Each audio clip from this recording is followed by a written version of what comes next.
ندرسها ونناقشها في هذا البرنامج. تفضل أخي علي الفيفي.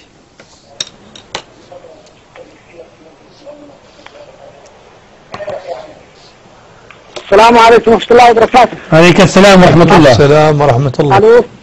نسمعك، تفضل. صوتك واضح، تفضل. صوتك واضح.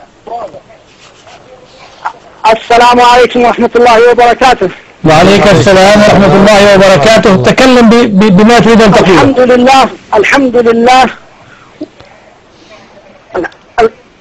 علي يحيى الفيفي باحث من السعودية، نقطة، باحث من السعودية. رسول الله وعلى آله وصحبه أجمعين.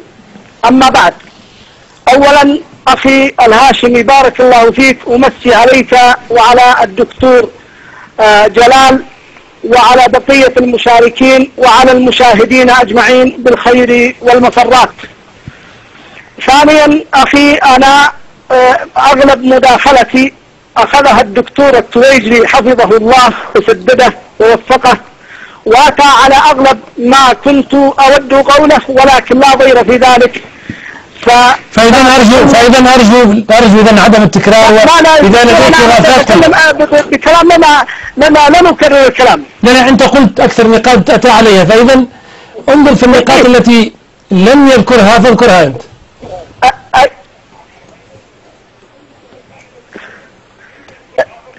بإذن الله سبحانه إن شاء الله. فيما يتعلق بمقتل عثمان رضي الله عنه وأرضاه،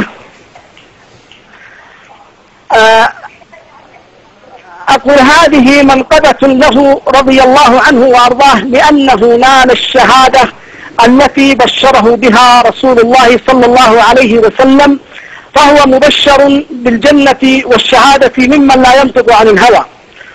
وهنا أسأل الدكتور التيجاني والميالي وحسن المالكي، هل يؤمنون ويصدقون ويذعنون لقول الحق سبحانه وتعالى: والسابقون الأولون من المهاجرين والأنصار والذين اتبعوهم بإحسان رضي الله عنهم وأعد لهم جنات تجري تحتها الأنهار خالدين فيها أبدا ذلك الفوز العظيم. وعثمان من السابقين الأولين وهاجر الهجرتين. وهل يؤمنون ويصدقون ويذعنون بقوله تعالى: لقد رضي الله عن المؤمنين إذ يبايعونك تحت الشجرة. وعثمان رضي الله عنه قد بايع عنه رسول الله صلى الله عليه وسلم بيده الشريفة الطاهرة.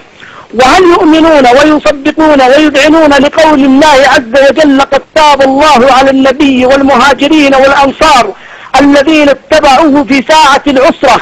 وعثمان رضي الله عنه وأرضاه هو مجهز جيش العسرة. ثم هل يعلمون أن الرسول صلى الله عليه وسلم في الصحيحين يبشر عثمان بالجنة على بلوى تصيبه، وفي رواية على بلوى تكون، وفي رواية مسلم قال عثمان رضي الله عنه وأرضاه عندما بشر بالشهادة على بلوى تصيبه قال اللهم صبرا والله المستعان. وفي قصة جبل أحد عندما كان الرسول صلى الله عليه وسلم على جبل أحد ومعه أبو بكر وعمر وعثمان ورجف الجبل، قال صلى الله عليه وسلم: اثبت أحد أو اسكن أحد فإن ما عليك نبي وصديق وشهيدان. إذن عثمان شهيد رضي الله عنه وارضاه. أيضا هل يعلمون، وأنا أعلم أن المالكي خاصة يعلم والتيجاني وربما الآخرون أيضا، أن الرسول صلى الله عليه وسلم قال لعثمان: يا عثمان إن الله مقمصك قميصا، فإن أرادك المنافقون على خلعه فلا تخلعه حتى تلقاني، فلا تخلعه حتى تلقاني، أين المصدر؟ ثلاثا قالها صلى الله عليه وسلم. أين المصدر في هذا الحديث؟ أين المصدر؟ والحاكم وصححه الألباني في صحيح الجامع برقم 7947. وفي رواية أخرى يقول صلى الله عليه وسلم: يا عثمان إنك مقتول مستشهد فاصبر صبرك الله.